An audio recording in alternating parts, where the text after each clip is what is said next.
toujours dans un but de développer cette formation. À chaque fois que je vous posais des questions, qu'est-ce que vous trouvez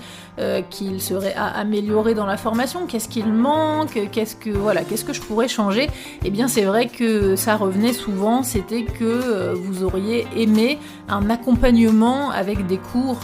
en visio, des cours en groupe. C'est vrai que c'est ce qui nous manque la plupart du temps pour pouvoir développer une langue, c'est de la pratiquer, c'est de parler. Je pense qu'il y a quand même beaucoup d'entre vous, je parle pour les élèves, qui sont encore en France et qui préparent leur arrivée en Norvège, et c'est vrai que dans ces cas-là, eh bien, on n'a pas forcément d'opportunité de parler norvégien. Ensuite, pour ceux qui sont déjà en Norvège ou qui viennent d'arriver, eh bien c'est vrai que quand on arrive en Norvège, on a souvent plein de choses à faire, on est en plein, et c'est là un des points un petit peu contradictoires et qui est pas évident à gérer quand on arrive en Norvège, c'est que, eh bien, on doit trouver du travail pour rester parce que la vie coûte cher et qu'on doit soit trouver un travail en tant que salarié, soit développer son business, etc.